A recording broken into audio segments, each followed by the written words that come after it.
नमस्कार, स्वागत है आप सभी का एनएफ न्यूज पर। मैं हूं आपके साथ रोहित। खूब एजेंडा सेट किया गया हरियाणा में कांग्रेस के लिए और खूब ये बताया गया कि राहुल गांधी की हवा नहीं आंधी बह रही है। ये बताने की कोशिश की गई कि राहुल गांधी की जलेबी जो है वो बहुत रसीली है और अब की कांग्रेस सत्ता में आ रही है, क्योंकि हैट्रिक लगाना बीजेपी के बस की बात नहीं है। लेकिन जब 8 अक्टूबर को चुनावी नतीजे आए तो ये जो लोग हवा बना रहे थे कांग्रेस की, वो भाग खड़े हुए हैं, गायब हो गए हैं, क्योंकि बीजेपी ने प्रचंड बहुमत हासिल कर लिया है। तो एजेंडाधारियों का हाल क्या है, आज इसी पर चर्चा करेंगे और बताएंगे कि क्या कुछ इस वक्त इन सब की हालत बनी हुई है। मेरे साथ मेरे सहयोगी अभिषेक त्यागी हैं। बहुत बहुत स्वागत है अभिषेक जी। चर्चा की शुरुआत करें, पहले कुछ एजेंडाधारियों के पोस्ट देख लेते हैं जी, वो दिखाए जाए, फिर उसके बाद चर्चा लेते हैं। एक जाना माना यूट्यूब चैनल अजीत अंजुम, वरिष्ठ पत्रकार, सीएम सैनी से क्यों नाराज हैं लाडवा के रंगरेज, घड़ी, साज और दर्जी, हरियाणा इलेक्शन 2024, सीएम नायब सैनी का अब क्या होगा, लाडवा की पब्लिक क्यों है नाराज। ये उनका दूसरा एक पोल किया था उन्होंने उस पर। फिर और तस्वीरें देखिए, एक व्यक्ति ने लिखा था हरियाणा असेंबली इलेक्शन 2024 अपडेट के नाम से जो ट्विटर हैंडल था कि 24 घंटे के लिए इस ट्वीट को सेव कर लीजिए, कल इस वक्त सारी तस्वीर बदल जाएगी। एग्जिट पोल के बाद उन्होंने ट्वीट किया था और तस्वीर बदली। उस वक्त वरिष्ठ पत्रकार अजीत अंजुम ने लिखा था आपके दावे पर मेरी भी नजर होगी, देखते हैं। इसके अलावा अब अजीत अंजुम ट्वीट कर रहे हैं कि हरियाणा को समझने में मुझसे चूक हुई, आमतौर पर हार जीत की भविष्यवाणी में नहीं करता। इसके अलावा और ट्वीट और पोस्ट हैं, वो भी देख लेते हैं। राहुल से बौखलाई मोदी की सेना, लांग दी लक्ष्मण रेखा, कांग्रेस ने बीजेपी के एजेंडे की ऐसी हवा निकाली। फिर एक और वहीं पर है, हरियाणा के जाटलैंड में बीजेपी साफ, सिर्फ हुड्डा हुड्डा और हुड्डा क्यों। इसके अलावा और ट्वीट है उनके, वो भी आपको दिखा देते हैं कि किस तरीके से एजेंडा सेट किया गया। हरियाणा में बड़े बड़े चैनलों के चर्चित चेहरे ना के बराबर दिखे, जनता के बीच जाकर बड़े बड़े सोच करने वाले चैनल मैदान में नहीं दिखे।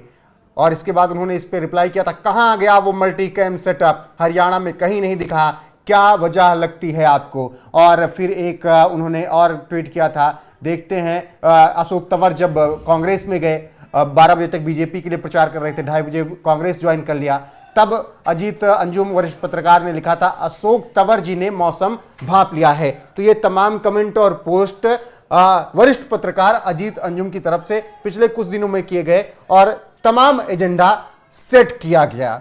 लेकिन पूरा एजेंडा अब से त्यागी जी ध्वस्त हो गया 1 मिनट में। देखिए बिल्कुल रोहित, अगर मैं मतलब जिस वक्त इलेक्शन चल रहा, मतलब कैंपेनिंग चल रही थी, उस वक्त के अगर मैं माहौल को देखूं, क्योंकि मैं खुद हरियाणा गया था, मैंने खुद हरियाणा जाकर वहां के माहौल को देखा था, तो जाहिर तौर पर जो इस तरीके के एजेंडा सेट करने वाले लोग थे, वो मैंने कई सारी चीजें देखी। मैं आपको कई सारी चीजें नोटिस करवाना चाहता हूं, क्योंकि आज ये दर्शकों को जानना बेहद जरूरी है कि एजेंडा सेट किया कैसे जाता है। क्योंकि आप लोग वीडियो देख लेते हैं, इस तरीके के चैनलों पर जाकर आप जो लोगों की राय सुनते हैं, उनके बाद आप ये परसेप्शन बना लेते हैं अपना कि भाई साहब ये तो सच है। 4 लोगों की राय को आप पूरे प्रदेश की राय मान लेते हैं, तो जाहिर तौर पर यह होता कैसे है। मैंने कई जगह एक चीज देखी, नोटिस की, मैं पूरे हरियाणा में घूम कर आया इलेक्शन कवरेज के दौरान, मैंने एक चीज नोटिस की कि जो एजेंडाधारी लोग होते हैं, ये 4 लोग छांटते हैं भीड़ में से, ये 4-5 लोग छांटते हैं, उनको अलग ले जाकर बातचीत करते हैं और उनसे बातचीत कर कर इस तरीके की बातें निकलवाते हैं ताकि लोगों को ये लगे कि भाई साहब मतलब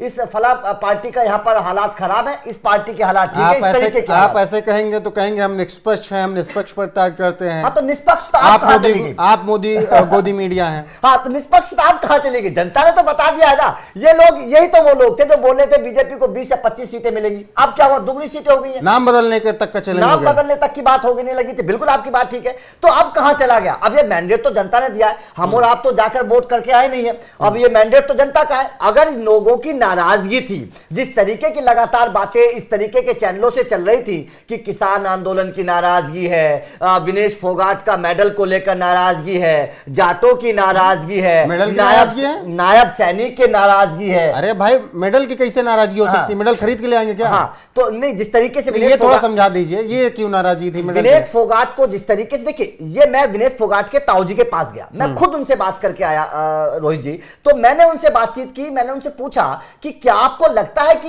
ये कोई षड्यंत्र है या फिर बीजेपी का कोई इसमें काम है? उन्होंने बोला नहीं। उन्होंने बोला कि मैं खुद जानता हूं खेल क्या होता है, मैं खुद पहलवान रहा हूं, मुझे पता है कि विनेश की गलती है, विनेश के कोच की गलती है। उन्होंने साफ तौर पर बोला था। उन्होंने कहा कि इसमें किसी पार्टी का या किसी सरकार का कोई लेना देना या किसी पर्टिकुलर किसी व्यक्ति का लेना देना इसमें नहीं है। उनका कहना है कि अगर खिलाड़ी का वजन ज्यादा हुआ है तो जाहिर तौर पर उसकी गलती, उसके पीछे गलती उसके कोच की है, उसके कोच को ध्यान रखना चाहिए था। लेकिन अभिषेक जी, उस वक्त इन एजेंडाधारियों ने ये खूब एजेंडा सेट किया था कि भारत ने अपनी बात आईओसी में अच्छी से नहीं रखी, नीता अंबानी ने अच्छे से बात नहीं रखी। विनेश भी कह रही थी कि नीता अंबानी कुछ कर सकती थी, क्या मेडल जीत के ले आती है क्या? हाँ, यही तो बात है ना। महावीर जी ने खुद बोला था कि इसमें गलती किसी सरकार की नहीं है, ये साफ तौर पर महावीर जी ने बोला था। लेकिन एजेंडाधारियों का तो एजेंडा चलना था, उनको कुछ तो झूठ फैलाना था। ये बात साफ अब इलेक्शन में साफ हो गई है, क्योंकि जिस सीट पर विनेश फोगाट का गांव है, मैं बात जुलाना नहीं, जुलाना से तो वो है जहां से वो जीती है, लेकिन जो उनका गांव जहां पर पड़ता है, मैं उस सीट की बात कर रहा हूं, वहां चरखी दादरी में, वहां पर बीजेपी जीती है। तो जाहिर तौर पर अगर नाराजगी होती विनेश फोगाट से तो बीजेपी क्यों जीती? ये चीजें हैं। तो सबसे बड़ी बात क्या है कि किसान आंदोलन का जो मुद्दा था रोहित, वो ध्वस्त हो गया। जो लोग बोल रहे थे कि किसान आंदोलन से लोग नाराज हैं, कई 4-5 किसान पकड़कर इस तरीके के जो चैनल है वो इस तरीके का परसेप्शन सेट कर रहे थे, जनता के बीच में बरगलाने की कोशिश कर रहे थे कि किसान आंदोलन का वास्तव में इफेक्ट है। अगर इफेक्ट होता तो 50 सीट नहीं आती सीधा। अगर किसान आंदोलन का इफेक्ट इतना बड़ा होता, या फिर खिलाड़ियों की जिस तरीके से बात रखी गई कि अपमानित कर दिया गया, उसका अगर इफेक्ट होता, जाटों का इफेक्ट होता, नायब सैनी से लोग नाराज होते, तो उनके नाम पर इतनी सीटें कैसे आ जाती? ये सीधी सीधी बात है। मैं नायब सैनी जी की सीट पर भी गया, जो तस्वीर आपने दिखाई कि किस तरीके से नायब सैनी जी को लेकर बोला जा रहा है कि भाई साहब नायब सैनी का अब क्या होगा, नायब सैनी से लोग नाराज क्यों। मैं लाडवा गया और उस दिन गया था जिस दिन नायब सैनी ने वहां पर अपना नामांकन भरा था, उसी दिन मैं वहां उनके प्रोग्राम में गया। मैंने लोगों से बात की, मंडी के आसपास जो लोग थे, जहां पर लाडवा मंडी है, जहां पर इन्होंने नायब सैनी ने कार्यक्रम रखा था, तो वहां के लोगों ने साफ कहा था कि ये कुछ लोग हैं, लोग हैं, बाकी जनता वहां पर नाराज नहीं थी।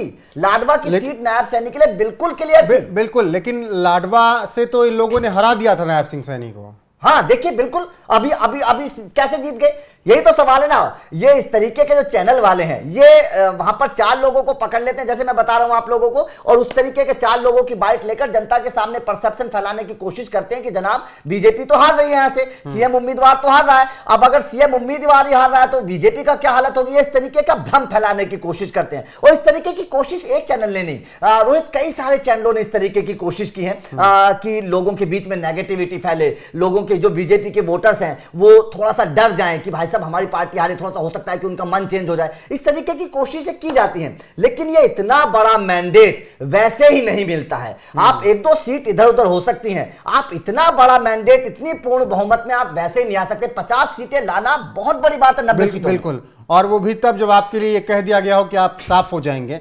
हालांकि अब जो एजेंडा सेट कर रहे थे वो अब ये भी कहने लगे हैं कि मुझसे गलती हुई आकलन करने पर, मैं ऐसी भविष्यवाणियां नहीं करता हूं। हालांकि हर बार करते हैं, हालांकि वो भविष्यवाणियां करते रहते हैं इस तरीके से, आपके चुनाव में हो जाएगा वो हो जाएगा। तो अब क्या उनको भी लग रहा है कि गलत एजेंडा सेट करने पहुंच गए थे, इसीलिए कह रहे हैं आकलन में गलती है? बिल्कुल मुंह की खानी पड़ी है, सीधी सीधी सी बात है, मुंह की खानी पड़ी है। क्योंकि अगर पूर्ण बहुमत ना मिलता, आसपास चलो 25-30 सीटें बोली जा रही थी, 35-40 हो जाती तो चलो फिर भी बात, लेकिन ये तो मैंडेट से भी ऊपर है। यहां तो मैंडेट मतलब बात साफ है कि हरियाणा की जनता ने दिल खोलकर बीजेपी को वोट दिया है। इस मैंडेट से साफ पता चलता है कि हरियाणा की जनता ने, ये तो 50 के आसपास तो सीट है जो जीती हुई है, जो कुछ मार्जिन से जो सीटें हारी हैं वो भी आप उसको भी आप भूलिए मत, क्योंकि ऐसी बड़ी हार बीजेपी के उम्मीदवारों की बहुत कम सीटों पर हुई है।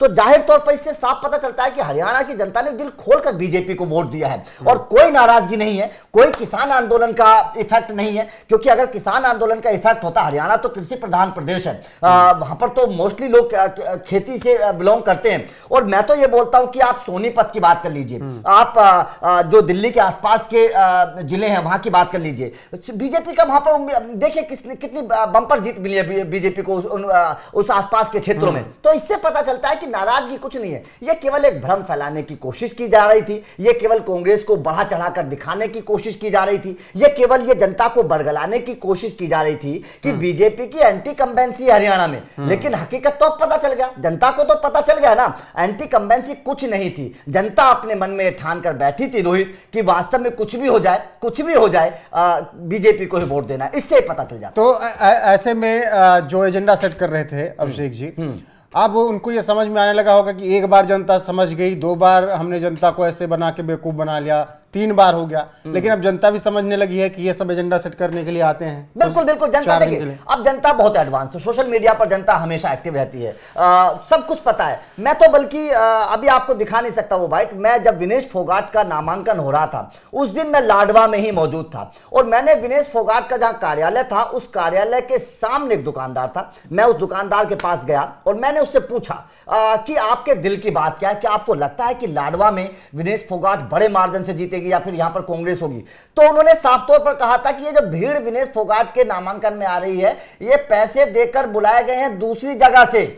ये विनेश फोगाट के कार्यालय के सामने वाले लोगों ने बोला था। हालांकि विनेश फोगाट जीती हैं, लेकिन कितने मार्जिन से जीती हैं, एक नए उम्मीदवार। एक वक्त तो आ गया था, लग रहा था सीट हाथ से निकल गई। हाँ, जितने बड़े चेहरे के तौर पर विनेश फोगाट को प्रेजेंट किया गया था हरियाणा में, पूरी कांग्रेस ने दम लगा दिया था विनेश फोगाट को जिताने में। अगर उसको देखा जाए और एक तरफ आप कैप्टन को देखिएगा जो नए चेहरे थे, कोई बीजेपी ने कोई पहले से तैयारी नहीं थी, एकदम बैरागी एकदम अचानक आ गए थे, तो ऐसे उम्मीदवार को विनेश फोगाट अगर इतनी सिंपैथी थी, इतना ही हवा बह रही थी तो बड़े मार्जिन से 70-80 हजार से जीतते आप, तब माहौल भी बनता। अगर 4-5 हजार से जीत रहे हैं तो ऐसे में तो ये है ही कि बहुत ज्यादा माहौल नहीं था और होता तो बड़ी जीत है विनेश फोगाट की। और अगर इतना बड़ा माहौल होता तो चरखी दादरी भी आप जीत गए होते, कांग्रेस जीत गई होती। तो जिस तरीके से ये मिला है बहुमत भाई बीजेपी को, ये निश्चित तौर पर छत्तीसगढ़ में जो हुआ उसी तरीके से कुछ यहाँ पर रिजल्ट देखने को मिला है। छत्तीसगढ़ में भी इसी तरीके से माहौल बनाया गया था, वहां भी कहा गया था कि बीजेपी आएगी नहीं और मतलब बहुत बुरी तरीके से हार मिलेगी और फिर कैसा मैंडेट आया उसी तरीके से हरियाणा में। हालांकि अभी ये जो एजेंडा सेट करने वाले जिनकी हम चर्चा कर रहे हैं वो लोग कल तक ये कह रहे थे कि जैसे ही जीतने लगेगी बीजेपी वैसे ही मोदी जी का चेहरा टीवी चैनल लगा देंगे। इन एजेंडाधारियों को टीवी चैनलों से बड़ी दिक्कत है और ऐसे कुछ पत्रकारों से भी है जो जैसे अभी आप हम बात कर रहे हैं, इस पर भी बहुत बवाल शुरू होगा आने वाले वक्त में, देख लीजिएगा। बिल्कुल। तो ये सेट कर देंगे कि मोदी अगर जीत रही है बीजेपी तो मोदी का चेहरा लगा देंगे, हार रही है तो फिर उनका लगा देंगे लगे, नायब सैनी या जेपी नड्डा का। लेकिन आज कुछ चैनल ऐसे भी थे जो शुरुआत में जब 17, 20, 25, 30 सीटों पर आगे चल रही थी रुझानों में कांग्रेस, तब राहुल जी की फोटो लगी थी। हाँ, और जैसे ही शुरुआत में जैसे ही बीजेपी आगे बढ़ी, राहुल जी ऐसे फ्लिप होके लग रहा है पीछे ही लगा रखा था खड़गे साहब को। खड़गे साहब को मोहरा बना दिया आपके जैसे आ रहे। हालांकि इन पर ये एजेंडाधारी नहीं बोलेंगे। देखिए एजेंडाधारियों का जो है ना अपना एक पता नहीं क्या उनका एक चाल चलन होता है कि वो चुनाव से पहले इस तरीके की चीजें करते हैं। अब यहां से एक चीज साफ समझ लीजिए, अगर हम इसका लबो लुआब निकालें, सीधी सी बात समझ लीजिएगा कि किसानों के मन में कोई नाराजगी नहीं है, कोई नाराजगी नहीं है किसानों के मन में। जिस तरीके से ये परसेप्शन सेट किया जा रहा था, ये किसान आंदोलन को एक तरीके से भुनाने की कोशिश की जा रही थी कांग्रेस के द्वारा, तो किसान आंदोलन का कोई नाराजगी नहीं। नाराजगी होती तो बीजेपी को इतना बड़ा मैंडेट ना मिलता, इतनी सीटें बीजेपी को नहीं मिलती जितना, क्योंकि हरियाणा में तो मोस्टली 80% अगर मैं बात करूं किसान है, किसान बहुत बड़ा प्रदेश है किसान को लेकर। और जिस तरीके की नाराजगी यहां पर हमने बॉर्डर पर देखी थी, अगर वो पूरी वोटों में तब्दील ना होती तो इतनी बड़ी जीत ना मिलती। बिल्कुल ये तो सीधी बात है। बिल्कुल, सबका एजेंडा ध्वस्त हो चुका है और आपके सामने तस्वीर है। तस्वीर क्या दिखा रही है? बीजेपी प्रचंड बहुमत के साथ तीसरी बार सत्ता में आ चुकी है। 12 तारीख को क्या सूत्र कह रहे हैं कि शपथ ग्रहण भी हो सकता है और तीसरा कार्यकाल बीजेपी का शुरू हो सकता है। और देखिए त्यागी जी की पहली बार ऐसा हो रहा है पंजाब से अलग होने के बाद हरियाणा में कि किसी की लगातार तीसरी बार हैट्रिक। तो ये बड़ी कामयाबी नायब सिंह सैनी की भी है, बीजेपी के नेताओं कार्यकर्ताओं की भी है और आला कमान की है। और इसके साथ एजेंडाधारियों एजेंडा भी ध्वस्त होने की बिल्कुल। ये बड़ी जीत है। ये इससे एक चीज और है, इससे बीजेपी ने एक तस्वीर और एक लकीर खींच दिया हरियाणा में। जो अभी तक कहा जाता था कि हरियाणा में केवल जाट सीएम होना चाहिए या फिर जाट सीएम को ही हरियाणा एक्सेप्ट करेगा, ये अभी तक बातें की जाती थी। इलेक्शन में भी इस तरीके की बातें की जाती कि जाटों की नाराजगी बीजेपी पर भारी पड़ेगी। इस जीत ने ये लकीर खींच दिया आने वाले भविष्य में हरियाणा में, खासतौर पर मैं बात करूं कि अब जाटों की नाराजगी या फिर एंटी जाट सीएम वाली बात बिल्कुल नहीं रही है। और बीजेपी ने वही किया। बीजेपी ने जाटों का वोट छोड़कर एंटी जाट वोट साथ लिए। उन्होंने पंजाबी हिंदुओं को, ब्राह्मणों को, ओबीसी को, और देखिए कितने दिमाग से उन्होंने खेल किया। ओबीसी मुख्यमंत्री बना दिया, नायब सिंह सैनी को, ब्राह्मण को राज्य का प्रदेश अध्यक्ष बना दिया। और सोचिए अगर जाटों के दम पर इनको जीतना होता तो ये केंद्र में भी लेके आते, क्योंकि चुनाव थे, कोई ना कोई सत्ता में बैठाते कहीं से भी करके। लेकिन बीजेपी ने साधा कि नहीं, एक अलग लकीर खींचेंगे। अब समझना होगा हरियाणा के जाटों को भी कि अगर एकजुट रहेंगे तभी ठीक है, वरना जो कुछ कहा जा रहा है बिल्कुल वो सामने है। वो प्रधानमंत्री भी वही बात कह रहे हैं, वही योगी आदित्यनाथ भी कह रहे हैं, वही तमाम और नेता कह रहे हैं। फिलहाल एजेंडाधारियों का एजेंडा ध्वस्त हो चुका है। एक एक तस्वीरें दिखाकर हमने आपको बता दिया कि किस तरीके से एजेंडा पिछले कुछ महीनों से सेट किया जा रहा था। लोकसभा चुनाव में भी ऐसे एजेंडा सेट किया था, हालांकि वहां सफलता थोड़ी सी मिल गई थी। लेकिन कांग्रेस का हरियाणा में जिस तरीके से सफाया हुआ है, उसके बाद राहुल गांधी भी जो माहौल बना रहे थे वो गुबार फूट चुका है और एजेंडाधारियों का एजेंडा ध्वस्त हो चुका है। ऐसे एजेंडाधारियों पर आपकी राय क्या है, कमेंट करके जरूर बताइएगा। और ध्यान रखिएगा, वीडियो को शेयर करना है, चैनल को सब्सक्राइब करना और बने रहना हमारे साथ। नमस्कार।